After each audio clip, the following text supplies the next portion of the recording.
All right.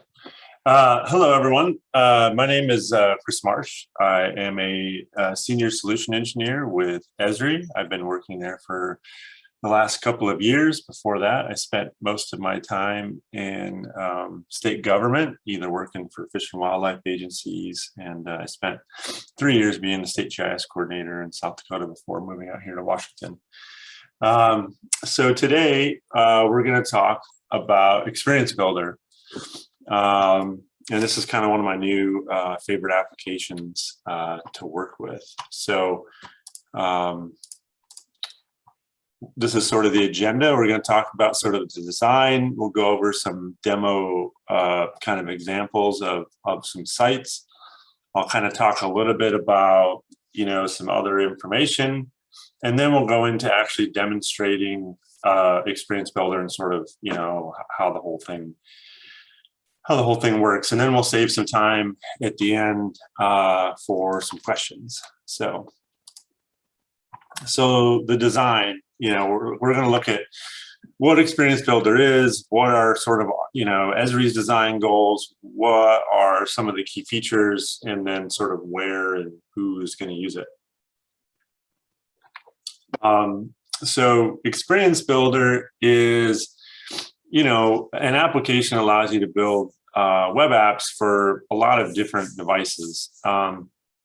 Unlike Web App Builder that most people are familiar with, you get a lot of just straight up basic map-centric templates in Web App Builder. And with Experience Builder, we wanted to change that. We wanted to be more flexible, I guess, than what Web App Builder was. It's also built off of the JavaScript 4x API, which Web App Builder is built off of the 3x API. And one of the things that I like most about this application, and for people that have actually worked with me in the past, is that I love things that are data-driven. I like to be able to control other widgets and other content based on, a lot of different things. And I don't necessarily want the map to be the thing that drives all those. And so one of the things that I really like about Experience Builder is that it's data-driven. So, you can get started easily with templates and widgets. You have complete control over the layout and design elements, which is something you didn't get with Web App Builder. And you can build your own. So, a lot of flexibility here. So like I mentioned, sort of our goals at Esri was to build something that was flexible, something that could be mobile adaptive, since almost everyone has smartphones and people are coming to websites, through those mobile devices. It's important to be able to provide an experience that's usable for them. I mentioned data-driven. It's configurable, and it's also extensible, so you can build your own widgets for it. And it's using modern web tech. And what I mean by modern web tech is that it's using, a lot of the newer, design and APIs that are out there with, using TypeScript and React and our JavaScript API, and then along with PWA. And so when you're, building apps, you can do a non-map centric app or a map centric with one or many maps. And I think that's one of the biggest changes between Web App Builder and Experience Builder is that, Web App Builder was always map centric. The map was always there. And you can build applications here that don't even have maps. You can do a fixed screen, or you can do scrolling screens. And with Web App Builder, you can only do fixed screens. So the ability to, scroll down is a nice addition. And then you can do single page or multiple pages. And that also is something that's very nice and unique to Experience Builder compared to Web App Builder, is that you can have many pages. The mobile adaptive design, which is really nice, is you can have multiple layouts for different screen sizes. And the thing that I like the most is that you can actually really make a completely different experience between desktop and mobile, which allows you to optimize that experience. You basically, like I said, you can design any template you want with drag and drop. So once you have those, and you can share that with others. You can work with 3D and 2D content. So if you have, 3D scenes that you want to have in there, you can have both, your traditional maps along with three-dimensional maps. And it just allows you to have this, unified experience. With other applications like Survey 123, you can do action triggers. And this kind of goes back to the data-driven piece that I talked about, that you can have data drive other widgets. There's performance optimizations, and then there's an extensible framework for developers to make custom solutions more rapidly. So just kind of sort of behind the scenes, we take all of these things, the templates, the widgets, the themes, the data sources, the JavaScript behind the scenes, we have sort of a builder, we design and configure it, and that sort of creates the experience. So we're looking at this sort of from right to left, this allows you to create, something unique with all of these different things. And when we look at it, we also look at different people. And so we have people that are, the end user that's going to be consuming the product. We have designers and potentially developers that are going to be, helping sort of set these up, and then setting up someone, to make templates, or the person who's going to be configuring. So we look at this from a bunch of different sort of roles compared to something like Web App Builder. And so I want to show some experiences here real quick. And so some examples are, this is one up in Alaska. This allows you to find, places to go fishing. And so you've got some different options here where you can search by a lot of different things. The one thing I did want to show on the mobile side is that this is sort of the desktop experience, but if I take this to a mobile, you can tell that it will take a second here. And hopefully this just worked. There we go.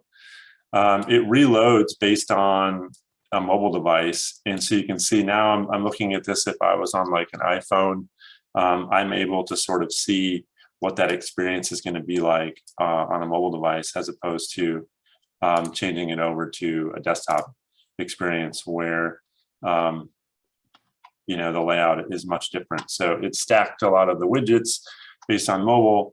There's a lot of different ways to interact with this data. If I use the map is driving some of the content over here. If I click on some of these, that drives the content down in these areas where I'm able to, interact with that information and sort of loop through, some of these. And, there's buttons and some other functionality, just a lot of stuff that you would never see from like a Web App Builder app. Like I said, it's a very nice way to present that. But this is a single page app, this has the scrolling. What we're going to look at here is an application that has, many pages, and we've got different cards where a lot of this information is data driven. It's coming from different layers, but I have this ability to, click on any one of these and actually open up a page. And again, more data driven information here, where this is scrolling, and I'm all still in the same application. I'm not linking out to a different app. I'm not embedding. This is actually just content that is, set up inside the application itself. I can also link out to other things if I want to. So I've got a lot of different, options here. But again, I can have many pages. You can see in this case, I've embedded dashboards, or the user's embedded dashboards and other things with inside this. And then, with this one, I think is pretty neat just because, this is in Mars. And this is an experience that, has lots of imagery, but also has the three-dimensional aspect that I talked about. So you can interact with it that way. There's timelines to sort of watch the rover move across the surface of Mars, which I think is pretty neat once this thing gets moving here. So there is, again, some pretty neat content that you can create with Experience Builder. So there's just sort of, a couple of different examples of, different applications that people have made. So let me see if I can get my slideshow going again here. Okay, so we're going to talk a little bit about, what Experience Builder offers, what's sort of our product plan and what the roadmap is, and then some frequently asked questions.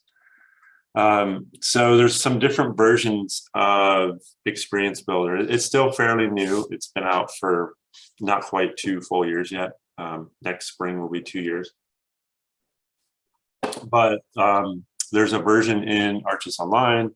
There's a version that's in Enterprise, and then there's a developer edition that you can build, custom things for. And then if you're in your Enterprise or any of these, you need a creator or higher user type to create the actual applications.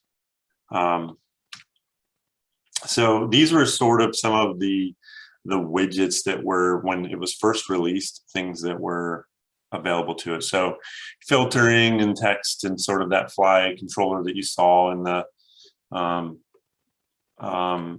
Mars rover one. You can see there's a number of these. It's not quite as extensive as Web App Builder, but obviously Web App Builder's been around for a while. And this is sort of the roadmap to where we're going. And so this is sort of this year. So this year we've added a query widget, a chart widget, a coordinate conversion, some branch version management, all in the March release. I couldn't find any information for what was released in June or July. But in October, we added the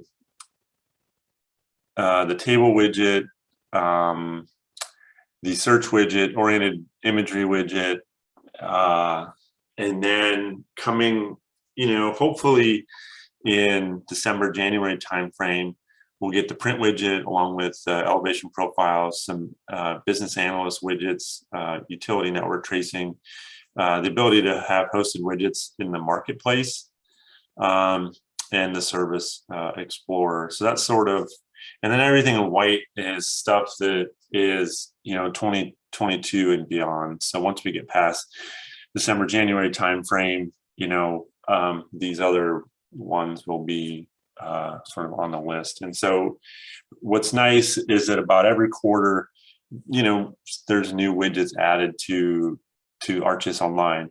And then as versions of a lot of the stuff becomes available on the developer side that you can download.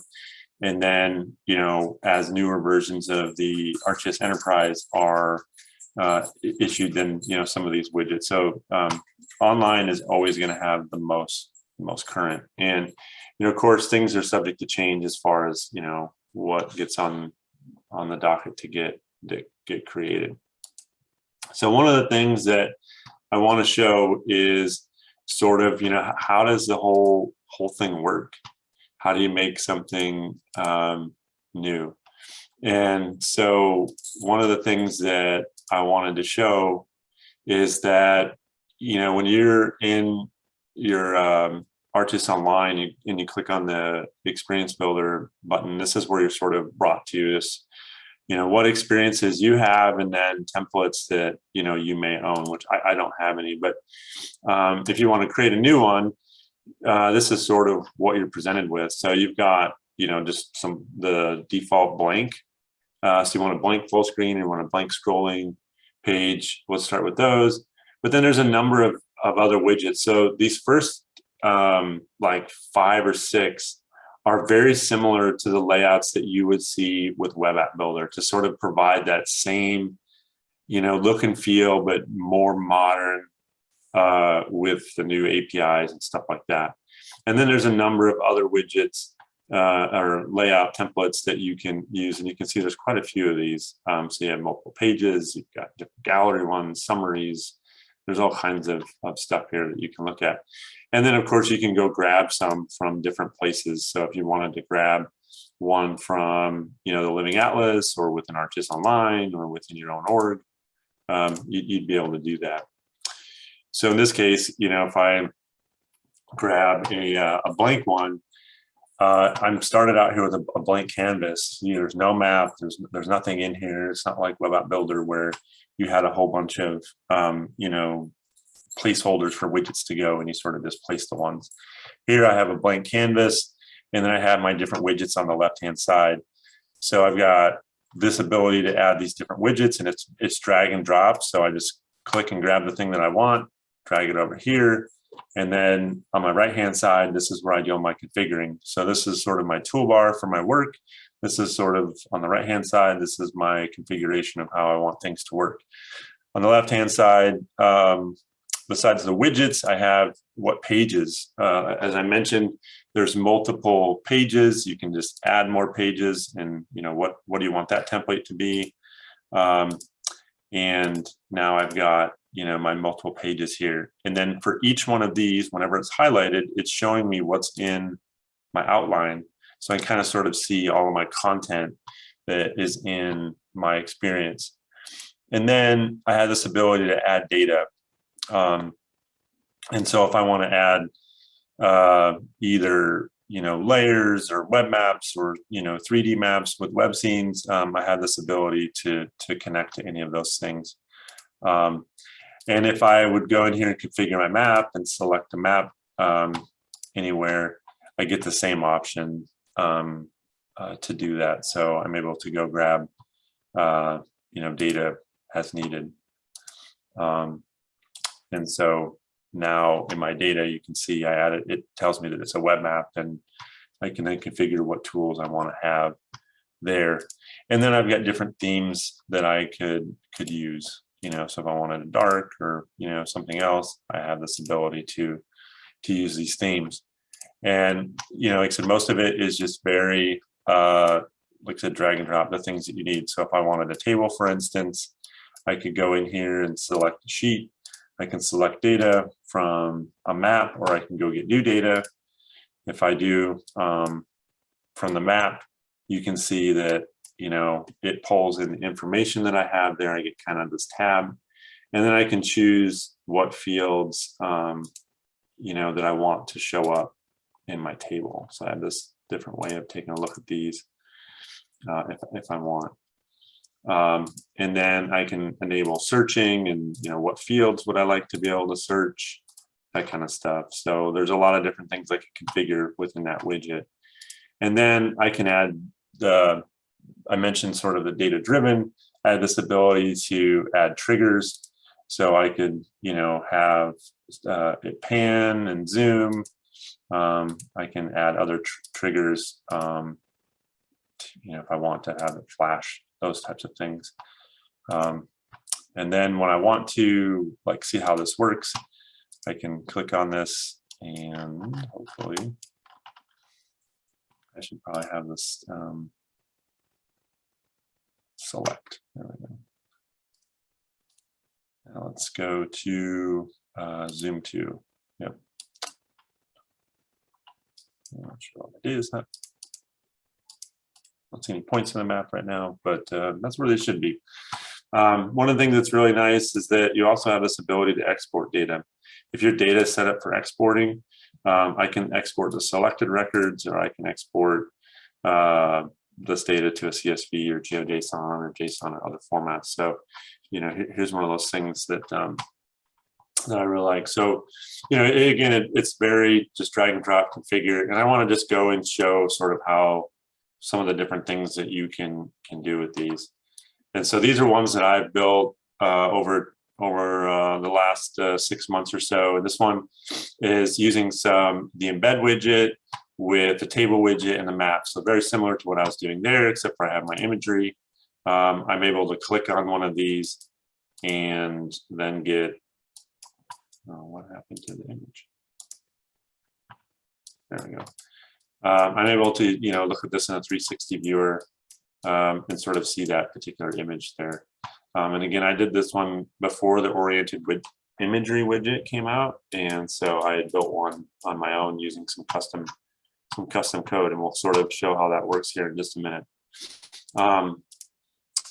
There is so this is just a table widget again that's more, formally created with some of the searching built in. So if I wanted to put in something like, you know, Washington, I can find Washington County, and now you see all the different Washington counties across the U.S. Here, and I can click on this and, you know, have that sort of interaction. There are,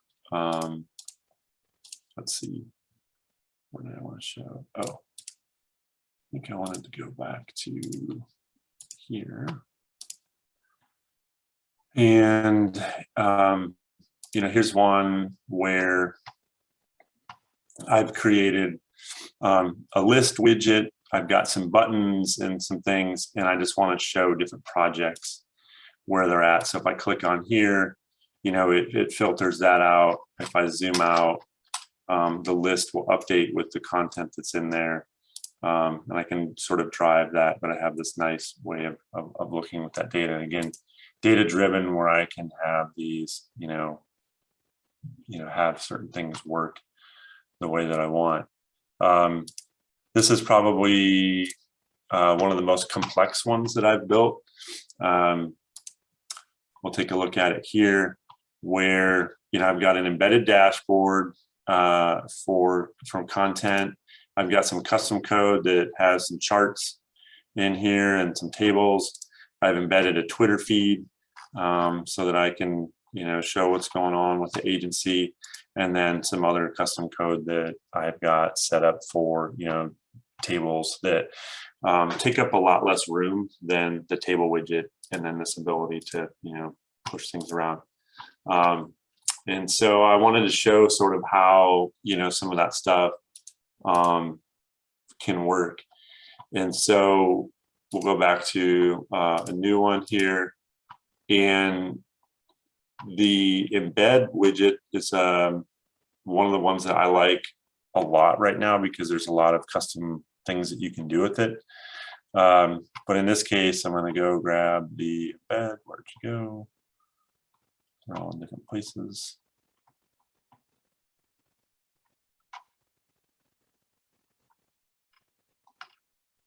Oh man, I'm blind. Map, list, filter, survey. Oh, there it is. Man, that was going crazy. All right. So your embed by URL code, what's kind of nice is with some of the ones that I've worked on, I can connect to data, and you can grab, you know, a field or something like that. So that's sort of how this one is working, where I'm connecting to a URL to make that work. But where am I at? Or you can do code. And so if you do code, what's really nice is it's more than just HTML. You can actually do full-on JavaScript. So an example would be in this one, I've got some script where I'm going to connect to our actual JavaScript API. I've got some styles for some tables, and then I'm writing some JavaScript here where I'm going to go use our query task to go query a feature service. And then I'm going to build a table based on that response. So I can just copy that code, put it right in here. And now you can see I've got a nice table that is being queried from a data set. I can also, this is exactly how I did the Twitter feed. And so you can just Google how to embed a Twitter timeline, and it tells you, go to the site, enter the URL of the site that you want to do. You can customize it by doing some things. So I went here, put in the DNR's, the Washington DNR's site. I clicked this here, and it says, would you like to do it buttons, or would you like to just embed the timeline? I just want to do the timeline. It creates some code here for me.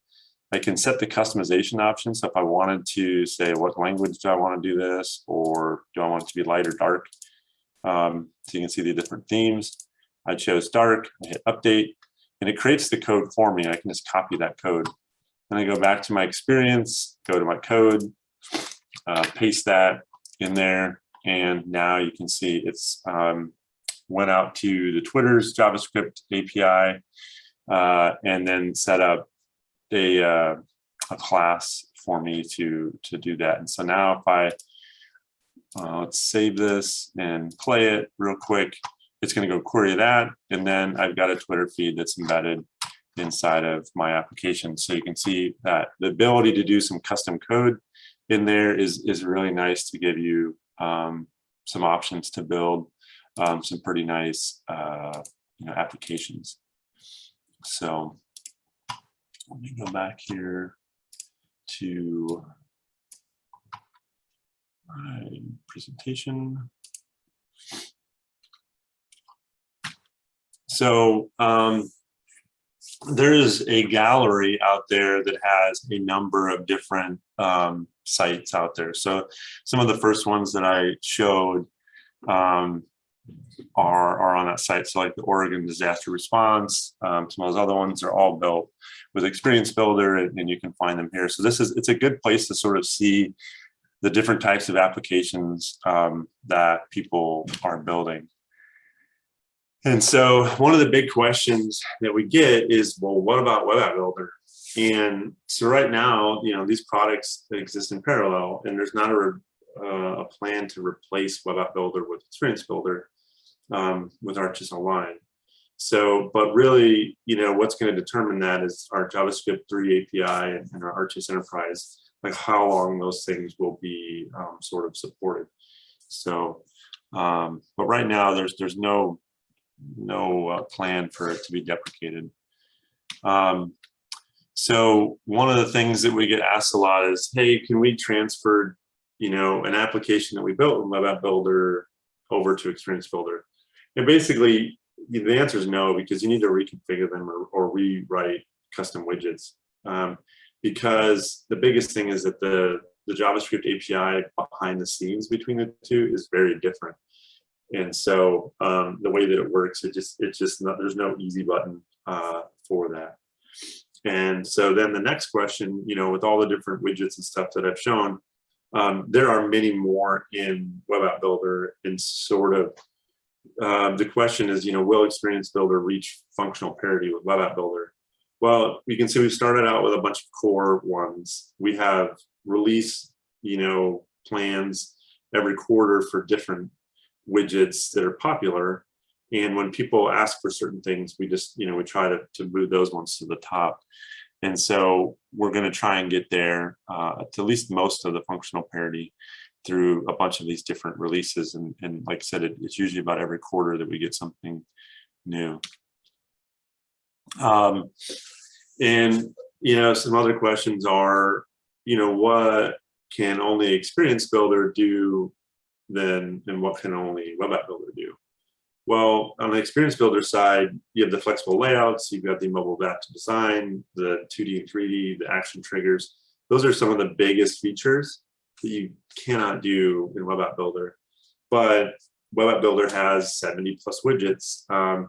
And so there's definitely flexibility there. And just from being around for so long, there's a lot of great tools and widgets in there that make for a great experience. And so it's really what you need to be able to provide to the user, and being able to pick between the different between the two.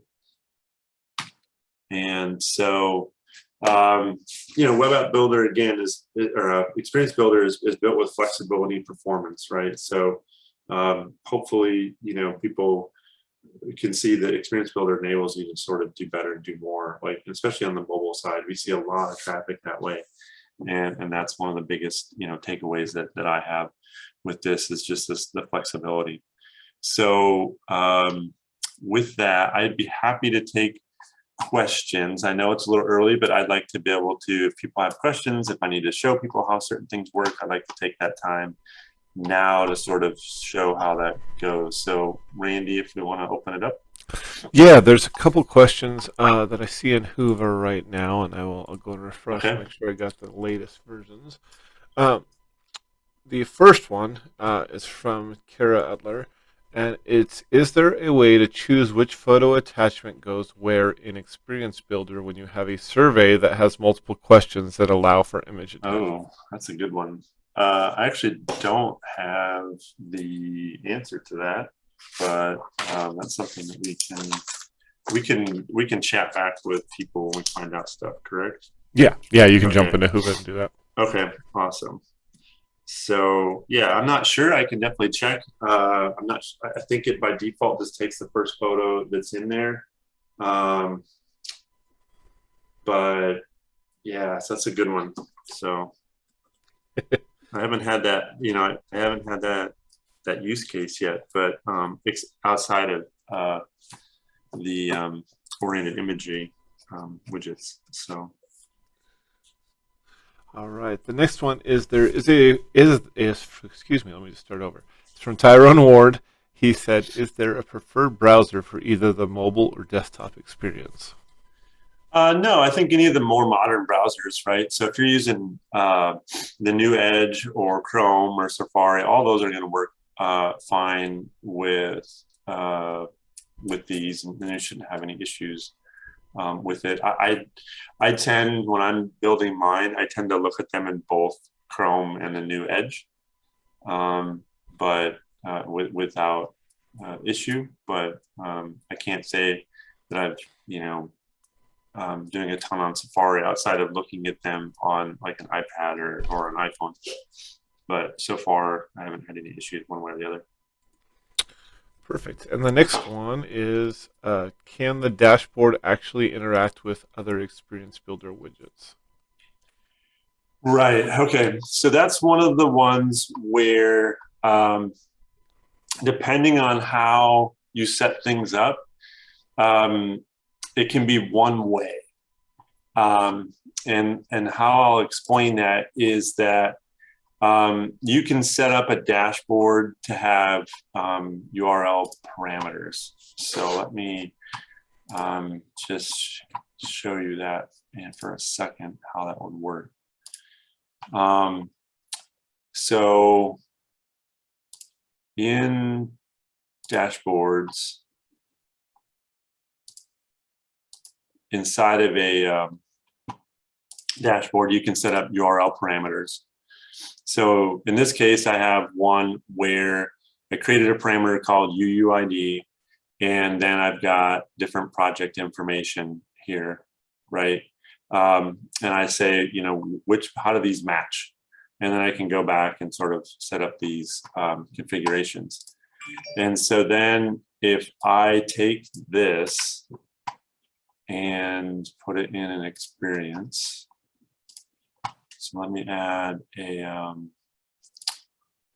new page quick, and I'm going to do an embed here, which this is going to be my dashboard, and I'll paste that for now. And then I'm going to create a list widget that is vertical with no buttons. And then I'm going to start here. I'm going to select some data and add, and hopefully this is the one. Hopefully this works right.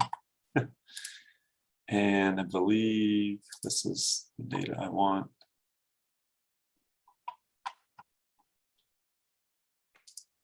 And let's see, default. Okay, so then I'm going to set up my data here where I'm going to say, I don't remember if these, I think it's, we're just going to show that this works. I think this is, okay. So that's the ID that I need to pass over. And so then in my action, I can set up a trigger, and I can say, filter that, and then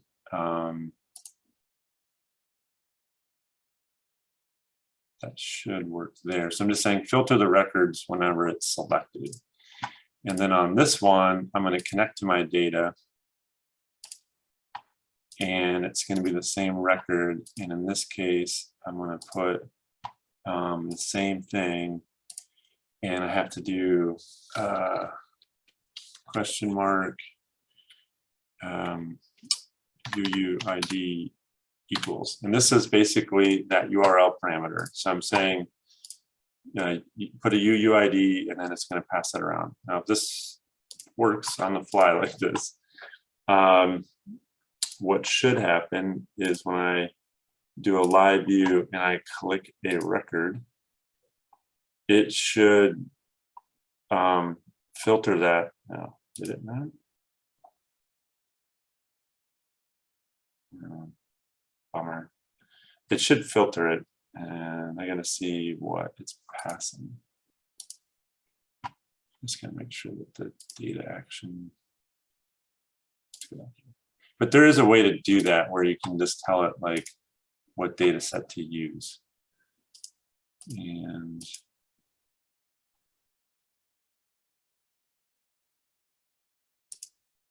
it should be a filter.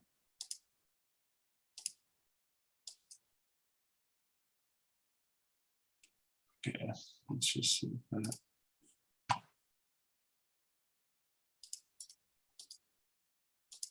works. But yeah, that's how it's supposed to work, is that you can have this change and then on your dashboard. But once you have something embedded, you can't have it go the other direction. So I can't interact with the dashboard here by selecting a record, and I can't have that drive the list or anything else. It's kind of a one-way. So I can have lists and stuff drive content in the dashboard by setting up URL parameters, but that'd be the only way that you'd be able to interact with that. So hopefully that answers it. I need to go back and look. I'm not sure what is being passed here, but that's how it should work. You just put in your URL and make sure that works that way. So.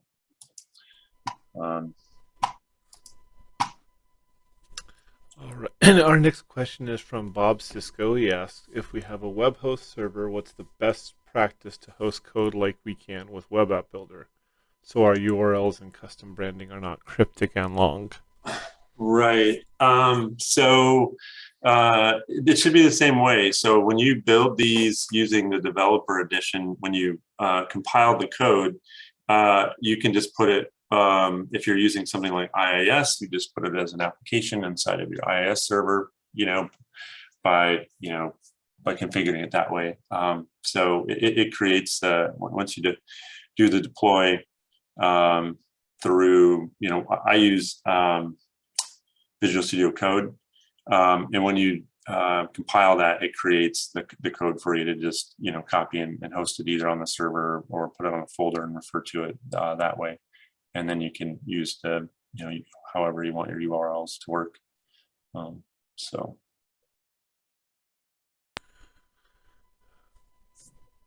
Right. Our next is from Kelly Green, and he asks, are there any plans to create a widget in Experience Builder that has the same functionality of the Find Task class? Find Task class. I guess I'm not familiar if that is a widget in or something that's already in Web App Builder or something else. Is that I don't know if they're able to expand upon their question, but Find Task. Okay, it looks like Scott has asked her a question in there, so I'll let him follow up with that. Okay. Kara asks, is there an article that shows how to pass the URL parameters in a dashboard into a widget in Experience Builder? I don't know if there's an article, but I will look and see if there is one, then I will, I'll put it in there. But I have set it up before, and I just have to find, I did it very similarly with another application where I did some stuff with Power BI. Very, very similarly. Let's see. And let's just see if I can find my. actions here. Yeah, so my framework, I did filter data records, and then down here, I just said, I picked the layer to default, and then it grabbed the zip code out of there. So maybe that's what I did wrong. Maybe I needed to use default, but I'll see if I can find any information on that, and we'll put it in the chat. Perfect, thanks. It looks like Kelly responded a little more on the find task class. She said it searches a REST URL.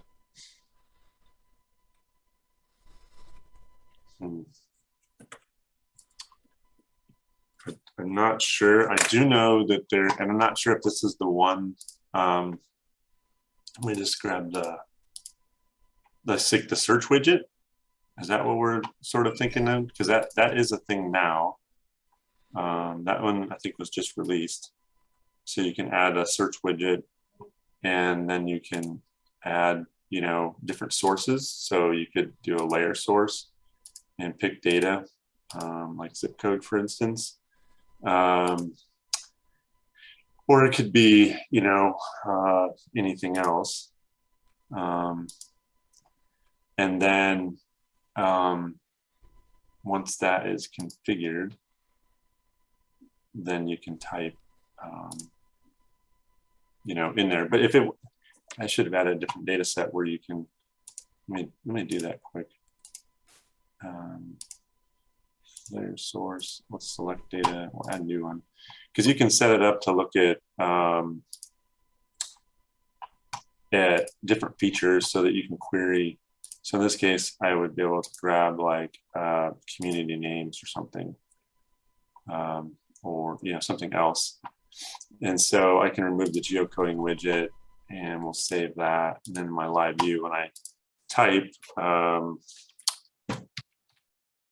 it should automatically, find different things for me, and I can pick like which thing. So I don't know if it's supposed to. You can do, search suggestions and results, and then actions. I can add those triggers to say when a record selected changes, let's, zoom to that on the map. So then I think if I do like a message search, it found it in the zip code. I click that, and then you can see it filtered it. So I'm not sure if that's what you're referring to, but that one was just released recently. So it looks like Scott answered the other one, and let me make sure there's no others in there. It does not look like there's any more. Check the chat real quick here. Harv Arnold asked, was the white text existing functionality in Experience Builder or coming in a yet to be scheduled functionality? Did you say white text? Yeah. You can, that one of the things with the different themes and the customizing, like you have this ability to, change a number of different things, right? I don't know if you can change the color of the text though. I thought it could with, let me just bring in, got a live view here, and text, and you have the ability to, there's background, yeah, I guess, yeah, and then there's color here, so you can change the different colors within the text in the different ones based on where you're at. So I'm not sure what that exactly is, because I can have, white or different color text, as I type in here.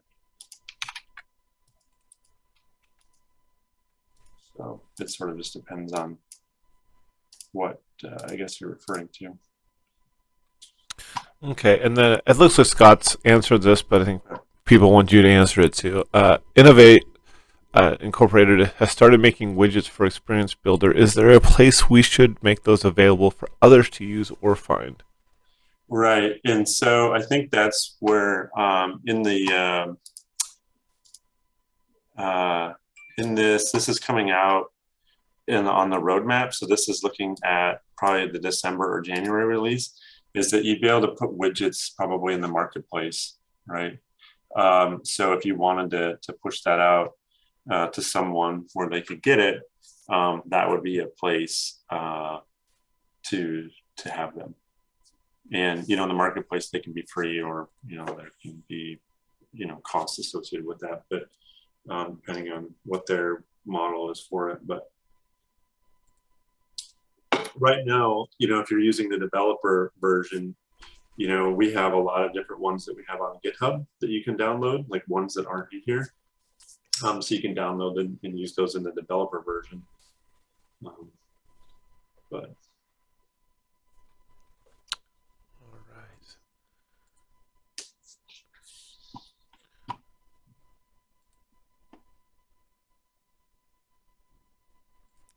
All right, I'm not seeing any other questions or chats. Do you have anything more to add, Chris? No, it's just that obviously it constantly changes. I've been working with this a lot, and one of the things that again I really appreciate is the mobile aspect of it. And I didn't really get into it when we were designing it, but when you click on the mobile layout, this is where I can say custom, and then I can rearrange things. And so I could then move these around and adjust what it looks like on a mobile device. So in this case, and that's one of the things that I like the most, because if you're used to dashboards and other things, like they're not the most mobile friendly things in the world, but if you make two dashboards, you can use the embed and put them together. And there's a blog for that. But I just like the mobile functionality the most, because again, a lot of your people that come to different websites and stuff are coming on mobile devices, and it's important to think about those users and how they're using your site and paying attention to those things. And so by doing that, you have this ability to sort of meet people where they're using your content. And so by just adjusting this layout this way, I'm able to save this. And when I go look at it, it still looks this way in my desktop. But now when I go to mobile, you can see that it rearranges. And it's really easy just to take those widgets and move them around and make it sort of function in a way that is more mobile friendly. It's not that great if I would have left it the way it was, with this sort of desktop layout. But this desktop layout is great for, me using it on my giant monitor. So I think that mobile part is one of the things I like the most. And again, the data-driven aspect of it, being able to make, other pieces, content update based on those selections, and the lists change based on what's in there. So that's the stuff that I really like a lot. So. We had another question come in from Krista, and I'm not going to try to pronounce that last name, but she says, I use the portal version of Experience Builder and I cannot get my configure fields for the table sheets to add the fields. Yours showed a checkbox next to the items in the table, but I don't see that on the portal version. Do we know can we ask what version of portal? Yeah, Krista, if you could throw that in there. Oh, and she says, also, could you maybe talk about what the pending tab is used for in Experience Builder? I see it on the insert widget tool. Oh, yeah. So this is so one of the things that you can do with if you set some of these widgets up you'd use this custom, especially. There can be content that you don't actually have on a certain view, because it just doesn't make sense. Like for the mobile, let's say for the mobile experience, right? There may be things that I have in my desktop view that I just don't have in my mobile view, for instance. And so what pending is, this would be widgets that are not in there. So if I go into this and sort of remove that, I think there's a way I can move to the pending. Deleting a widget from all device views, use the move to pending list button to remove it from the, yeah, so I can move this over there. And then essentially what happens is that it's just not configured for this view, but I don't delete it, so it still shows up in other views. And so it's just this particular app isn't the best use case for it, but like this Go Fish Alaska, there's probably some things that they could have hidden off, you know, because there's just so much going on the desktop side. There's certain things you could hide and remove from this application at the mobile view to sort of make it a better experience. I hope that answers the question. So.